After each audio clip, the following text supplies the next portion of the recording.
हरे कृष्णा। तो आज के यूथ में बहुत सारा चैलेंजेस है, इश्यूज है।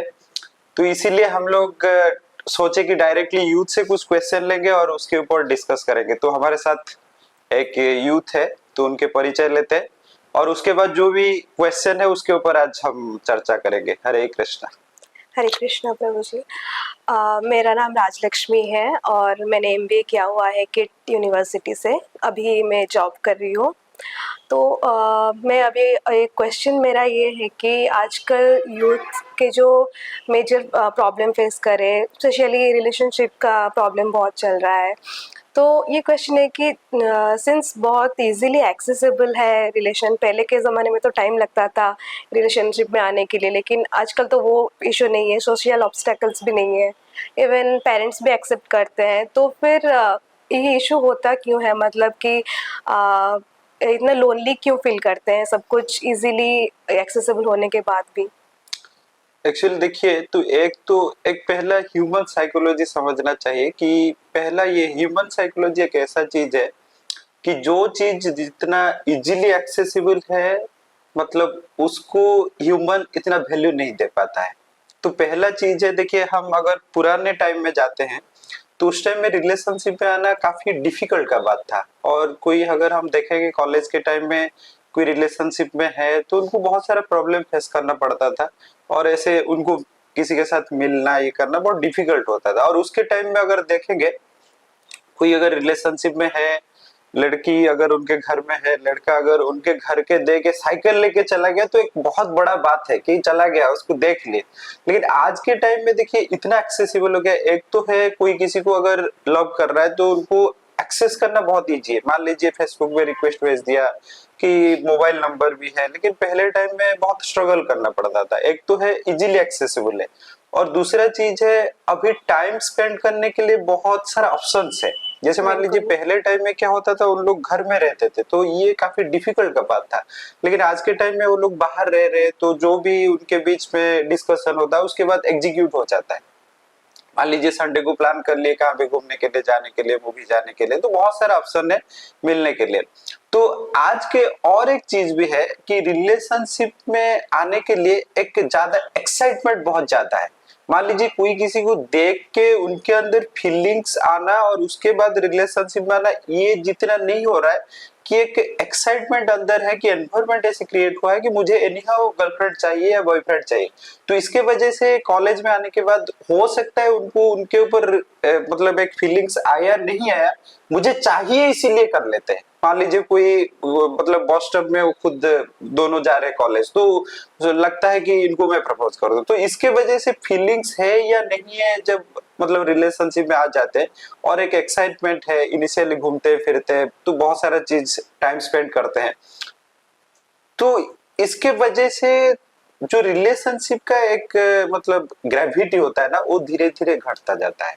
एक इमोशन फीलिंग्स को हम लोग ज्यादा ध्यान नहीं दे पाते। और मोस्टली आप देखेंगे रिलेशनशिप में सबसे ज्यादा इंपॉर्टेंट जो बात होता है किसी का फीलिंग्स को समझना, किसी का इमोशन को समझना। लेकिन आज के टाइम में ज्यादातर वो नहीं होता है। मोस्टली देखेंगे अगर रिलेशनशिप में कोई आते हैं तो लड़का देखता है कि लड़की कितना सुंदर है, कितना ड्रेसिंग सेंस अच्छा है, और लड़की देखती है कि लड़के के पास कितना पैसा है, देखने के लिए कैसा है, बाइक है कि नहीं उसके पास। तो ये जो फैक्टर्स है बहुत एक्सटर्नल फैक्टर्स है।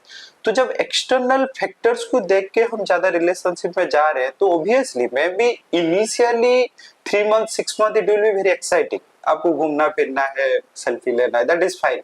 लेकिन जब 6 महीने के बाद जब रिलेशनशिप में एक्चुअली अंदर जाना पड़ता है, जब वो टाइम है जब कोई एक्सपेक्ट करता है कि मेरा इमोशन को कोई समझे, फीलिंग्स को कोई समझे, लेकिन उस टाइम में नहीं हो पाता है। तो जब ये चीज नहीं हो पाता है तभी प्रॉब्लम आना बहुत बढ़ जाता है। और दूसरा जो बात आप बोले कि रिलेशनशिप में ये अकेलापन क्यों फील हो रहा है, तो इसका ये है कि देखिए आज के टाइम में अगर रियलिटी अगर पूछा जाए, मैं तो कहता हूँ कि कोई रिलेशनशिप में है, कोई हो सकता है उनका मैरिज हो गया, कोई रिलेशनशिप में है, कोई सिंगल भी रहता है, लोनलीनेस सबको झेलना पड़ता है। क्योंकि हम जो डिस्कस किए ना कि एक्चुअली आज के रिलेशनशिप में जो फीलिंग्स और इमोशन को समझना बहुत डिफिकल्ट हो रहा है। और इंटरनली अगर हम देखें कि व्यक्ति एक्चुअली चाहता है कि उनका जो इमोशन और फीलिंग्स को कोई समझे। ये क्यों नहीं हो पा रहा है? देखिए, आज के जनरेशन में एक लड़का हो या एक लड़की हो जो बैकग्राउंड से आते हैं, तो मोस्टली देखिए पहले जमाने में क्या आता था, 2-3 भाई-बहन थे। तो जब उनके बीच में बहुत सारा शेयरिंग होता था, बहुत सारा अंडरस्टैंडिंग होता था, बहुत सारा मतलब प्लानिंग करके उनको मतलब बहुत सारा चीज को फैमिली मैनेज करना पड़ता, तो उसमें बीच में उनको एक ह्यूमन इमोशन को बहुत अच्छे तरह से समझते थे। बहन का समझते थे, भाई का समझते थे, पिता माता का समझते थे। कभी कभी हम मामा के घर जाते थे, उधर भी बहुत सारा भाई बहन है, तो ये चीज बहुत हम लोग को इंटरनली एक ह्यूमन इमोशन को समझने के लिए बहुत तैयार करता था। आज के टाइम में मोस्टली न्यूक्लियर फैमिली है, तो ये चीज भी ज्यादा कुछ फील नहीं कर पा रहे। तो इसके वजह से भी एक है कि हम लोग किसी का फीलिंग्स को समझ नहीं पा रहे और एक्सटर्नली सब कुछ चल रहा है, तो एट द एंड ह्यूमन का जो फीलिंग्स है ये नहीं हो पा रहा है। और दूसरा चीज है, मैक्सिमम रिलेशनशिप में प्रॉब्लम और एक भी कारण है कि कभी अगर देखेंगे कोई लड़की या लड़का रिलेशनशिप में है, तो मोस्टली वो जब और कोई कपल्स को देखते हैं ना, उनको लगता है कि एक्चुअली हमारे बीच में बहुत सारा प्रॉब्लम चल रहा है, शायद उनके रिलेशनशिप में सब बढ़िया चल रहा है, सब बढ़िया चल रहा है। कंपैरिजन फैक्टर आ बहुत मोस्टली क्या होता है, लड़की लोगों के पास ये होता है कि कंपैरिजन में उनको लगता है हमारा रिलेशनशिप अच्छा नहीं, क्योंकि शायद हो सकता है बॉयफ्रेंड मुझे टाइम नहीं दे पा रहा है, या बहुत सारा एडजस्टमेंट करना पड़ता है, लेकिन उनके रिलेशनशिप देखो वो भी हाथ पकड़ के जा रहे हैं, बहुत शायद बहुत बढ़िया चल रहा है। लेकिन यूजुअली ऐसा नहीं होता है। कोई भी रिलेशनशिप में आप देखेंगे तो जो भी पार्टनर है उनका कुछ अच्छा पॉइंट भी हो सकता है, कुछ बुरा पॉइंट भी हो सकता है, तो इसको एडजस्ट करना पड़ता है। कोई हो सकता है कोई पार्टनर बहुत केयरिंग है लेकिन और कुछ चीज में थोड़ा गड़बड़ है, कोई चीज में हो सकता है उधर ब्रॉड माइंडेड है लेकिन और कुछ चीज में प्रॉब्लम है, कोई पार्टनर में हो सकता है वो स्पेस देता है दूसरा पार्टनर को और कुछ चीज में प्रॉब्लम है। तो ये चीज हर रिलेशनशिप में है, कुछ अच्छा पॉइंट है कुछ बुरा पॉइंट है, तो इसको एक्सेप्ट करना चाहिए, मेच्योरिटी के साथ एक्सेप्ट करना चाहिए, रेदर देन की एक्सपेक्ट ये करना चाहिए कि रिलेशनशिप में आ गया मतलब सब कुछ बढ़िया चलेगा, सब कुछ बढ़िया चलेगा, ये नहीं है। तो ये जब एक्सेप्ट हो जाएगा तो और मैच्योरिटी के साथ डील किया जाएगा तो रिलेशनशिप बेहतर हो सकता है। तो और कुछ है नहीं तो ठीक है। मतलब वही है कि एक्सपेक्टेशन तो रखते हैं एंड अगर देखते हैं कि जो क्वालिटी वो ढूंढ रहे हैं अपने पार्टनर में अगर किसी और में मिल रहा है, तो आजकल ये भी बहुत फ्लेक्सिबल हो गया है कि अब ये पसंद है कल को कोई और पसंद है, तो फिर वो इमोशनल डैमेज हो जाता है रिलेशनशिप में, ट्रस्ट इश्यूज आ जाते हैं, इनसिक्योरिटीज बढ़ती है उस वजह से। हाँ देखिए, ये जो पॉइंट ना मैं एक्चुअली जो पॉइंट बोला ना कि देखो रिलेशनशिप में पहले आने से पहले ना एक एक्साइटमेंट रहता है, एनी हाउ मुझे गर्लफ्रेंड चाहिए बॉयफ्रेंड चाहिए। देखिए पहला पॉइंट मैं क्या बोल रहा था कि कभी कभी ऐसे होता था किसी को देखने के बाद फीलिंग्स आता था और उसके बाद हम रिलेशनशिप में जाते थे, मतलब उनको देखे उनका कुछ चीज हमको बहुत अच्छा लगा और उसके बाद हम रिलेशनशिप में गए। और अभी क्या हो रहा है कि हमको बस एनी हाउ मतलब एक डेस्परेशन है, बॉयफ्रेंड चाहिए गर्लफ्रेंड चाहिए, कॉलेज में आ गए तो एक किसी को देखे और रिलेशनशिप है, मतलब फीलिंग्स हमारा नहीं है तो आगे तो मतलब एक एक्साइटमेंट की वजह से, तो ये रिलेशनशिप तो ज्यादा दिन नहीं टिकेगा ना। और दूसरा बात है, जब आपके पास अभी जो प्रॉब्लम है मोबाइल है, बहुत सारा एक्सेसिबिलिटी है, बहुत सारा ऑप्शन है, तो लड़का को अगर कहाँ पे ऑप्शन मिल रहा है वो भी कहाँ पे जा सकता है, लड़की को अगर ऑप्शन मिल रहा है वो जा सकता है। तो पहला जो पॉइंट है, रिलेशनशिप में हम किसी से फीलिंग्स नहीं आने से ये सब चीज आ जाना। दूसरा पॉइंट है, इवन कोई भी रिलेशनशिप आप देखेंगे 6 मंथ के बाद 8 मंथ के बाद 1 ईयर के बाद एक सैचुरेशन आता है। तो इस टाइम में जब हमारे पास मोबाइल है, हम और किसी से मिलते हैं, ये करते हैं वो करते हैं, तो माइंड उधर सोचेगा कि और कोई रिलेशनशिप में जा सकता है इसे।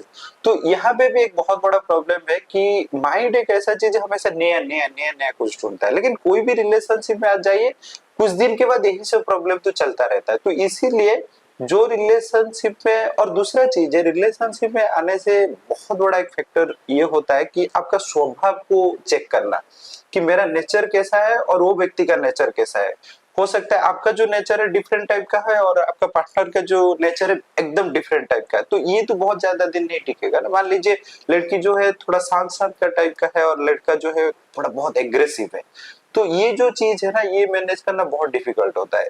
कुछ चीज तो एडजस्टमेंट होता है, लेकिन अगर एक्सट्रीम सिचुएशन है तो वो चीज एडजस्टमेंट होना बहुत डिफिकल्ट होता है। तो ये सब चीज बहुत अच्छे से देखना चाहिए।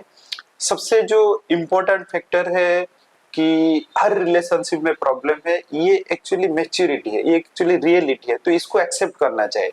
तीसरा पॉइंट है जो हम लोग सोचते हैं कि रिलेशनशिप में एक बार आ जाए तो सब कुछ बढ़िया चलेगा, ये नहीं है, क्योंकि दोनों के बीच में एक एडजस्टमेंट करना पड़ता है, अंडरस्टैंडिंग करना पड़ता है, बहुत सारा मतलब चीज को समझना पड़ता है, तो ये काफी डिफिकल्ट होता है। और आज की पर्टिकुलर जनरेशन में अगर देखेंगे, जो न्यूक्लियर फैमिली से आए हैं, पेरेंट्स बहुत पैम्परिंग में बढ़ा है, तो कभी कभी हम भी एक्सपेक्ट करते हैं जो पार्टनर है बहुत पैम्परिंग करेगा, लेकिन ये रियलिटी में तो नहीं होगा ना। वो भी पैम्परिंग में बढ़ा है, मैं भी पैम्परिंग में बढ़ा हूं, कौन किसको कितना पैम्परिंग कर सकता है। लगता है वही प्रॉब्लम है कि एडजस्ट नहीं करना चाहते। एडजस्ट वही है कि जो ये जो चीज अनएक्सपेक्टेड चीज एक्सपेक्ट करना, ये प्रॉब्लम क्रिएट करता है। इनिशियल टाइम में ठीक है, लेकिन धीरे धीरे जब रिलेशनशिप आगे बढ़ेगा तो बहुत सारा मैच्योरिटी के साथ डील करना पड़ा। लेकिन यहाँ पे और एक पॉइंट है कि मान लीजिए हम लोग डिस्कस किए कि रिलेशनशिप में कि हम लोग को आने के बाद जितना एक्सपेक्टेशन फुलफिल नहीं होगा या लोनलीनेस फील हो सकता है, तो इसका सोल्यूशन फिर क्या हो सकता है। देखिए, जब हम मतलब रिलेशनशिप बहुत कुछ एक्सपेक्ट करते हैं और वहां पे फुलफिल नहीं होता है, तो एक तो डिसअपॉइंटमेंट होता है, एक तो दुख लगता है। हो सकता है आज रिलेशनशिप में हम मूव ऑन कर लेंगे, लेकिन कल अगर शादी कर ली तो कैसे कर लेंगे, मूव ऑन तो नहीं कर पाएंगे ना, उनके साथ रहना भी है और दूसरा उस सिचुएशन को डील करना है, तो ये बहुत कॉम्प्लिकेटेड होता है। तो इस चीज में क्या करना पड़ता है, एक्चुअली आपको खुद को इंटरनल जो ग्रोथ है इसके ऊपर ध्यान देना जरूरी है। आज के टाइम में ये बेहद जरूरी है। कैसा internal growth, in the sense कि इसका पॉइंट ऐसा है, हर व्यक्ति का कुछ स्वभाव होता है, हर व्यक्ति का। मान लीजिए आप हो सकते हो, आपको गाने में बहुत रुचि है, किसी को हो सकता है पेंटिंग में बहुत रुचि है, किसी को हो सकता है कि कुकिंग में बहुत रुचि है। तो हर व्यक्ति का कुछ रुचि होता है, उनका स्वभाव है, वो चीज करने से उनको बहुत अच्छा लगता है, तो ये चीज उनके साइड बाय साइड करना चाहिए। रिलेशनशिप एक साइड है, रिलेशनशिप एकदम 100% सेटिस्फेक्शन नहीं दे सकता है। कोई भी पार्टनर है 100% हमारा इमोशन या फीलिंग्स को नहीं समझ सकता है। तो ये जो चीज मतलब रिलेशनशिप है, at the same time something other things which I am getting some pleasure, I am some getting some engagement, that will give you lot of stability in your life. तो ये चीज पे ध्यान देना पड़ेगा। और बहुत टाइम में ये भी होता है कि हमारा एक्चुअली स्वभाव क्या है, कभी कभी समझना बहुत मुश्किल हो जाता है। तो इसके टाइम में स्पिरिचुअलिटी बहुत हेल्प करता है। जब व्यक्ति स्पिरिचुअलिटी प्रैक्टिस करना स्टार्ट करता है ना, स्पिरिचुअलिटी एक ऐसा चीज है, व्यक्ति क्या समझ रहा है मुझे पता नहीं, लेकिन स्पिरिचुअलिटी ऐसा चीज है, खुद को झांक के देखना, खुद के अंदर एक्चुअली क्या अच्छा गुण है, क्या खराब गुण है, आपके स्ट्रेंथ क्या है, आपके वीकनेस क्या है, आपका माइंड का मूवमेंट कैसा चल रहा है, ये बहुत अच्छे तरह से पता चल जाता है। तो व्यक्ति अगर स्पिरिचुअलिटी प्रैक्टिस करता है तो धीरे धीरे कुछ दिन के बाद उनको पता चल जाता है एक्चुअली मुझे कौन सा चीज अच्छा लगता है और मुझे कौन सा चीज मैं अच्छे से कर पाता हूँ। तो फिर धीरे धीरे उसके ऊपर वो फोकस करना स्टार्ट करता है। और ये स्पिरिचुअलिटी और नेचर दोनों भी बहुत रेसिप्रोकेटिव है। अगर स्पिरिचुअलिटी में आप जा रहे हैं और आपका स्वभाव के हिसाब से स्पिरिचुअलिटी में इन्वॉल्व हो रहे हैं, तो स्पिरिचुअलिटी में आप मजा भी ले सकते हैं और स्पिरिचुअलिटी ज्यादा दिन आप कर सकते हैं। जैसे मान लीजिए एग्जांपल ले रहा, आप गाना गाते हैं, तो आप स्पिरिचुअलिटी में आए, तो आप जो गाना गाने का जो नेचर है ना, यहाँ पे भी आके वही नेचर को एक्सप्लोर करिए। तो जब एक्सप्लोर करना स्टार्ट करेंगे तो स्पिरिचुअलिटी करना आपको बहुत मजा आएगा और एट द सेम टाइम आपका जो नेचर है उसका भी एक्सप्लोर हो रहा है, तो उससे भी आपको बढ़िया लगेगा। तो स्पिरिचुअलिटी में बहुत ज्यादा दिन आप लंबा टिक सकते हैं। दूसरा चीज है, आपका नेचर का भी एक्सप्लोर हो रहा है। तीसरा चीज है, ये जो चीज आपको लाइफ को लेके एडजस्टमेंट करना, आपका प्रॉब्लम को लेकर डील करना, आपको पेशेंस रखना रिलेशनशिप, ये बहुत मजबूत करता है। तो इससे क्या होगा कि हर चीज का बैलेंस धीरे धीरे धीरे धीरे आना स्टार्ट हो जाएगा। तो इसीलिए मैं तो कहूंगा स्टूडेंट लोग के लिए, जो भी रिलेशनशिप में जो भी है, फर्स्ट चीज तो आपको रियलिटी एक्सेप्ट करना पड़ेगा कि रिलेशनशिप में everything will be fine and your partner will take care all your emotion and feelings, that may not be possible. तो इसीलिए तो आपको रियलिटी के साथ चलना पड़ेगा, एक्सेप्ट करना पड़ेगा कि पार्टनर का कुछ अच्छा पॉइंट भी है, कुछ खराब पॉइंट है, आपको कुछ चीज में अच्छा लग रहा है, कुछ चीज में एडजस्ट करना पड़ रहा है, दूसरे रिलेशनशिप में एग्जैक्टली सेम चल रहा है, आप ये जो एक्सपेक्टेशन मत रखिए। दूसरा चीज है, आप खुद का नेचर को एक्सप्लोर करिए विद द स्पिरिचुअलिटी। तो विद द टाइम आप देखेंगे ये चीज ना बहुत स्टेबिलिटी के साथ आप मूवमेंट कर सकते हैं। हरे कृष्णा।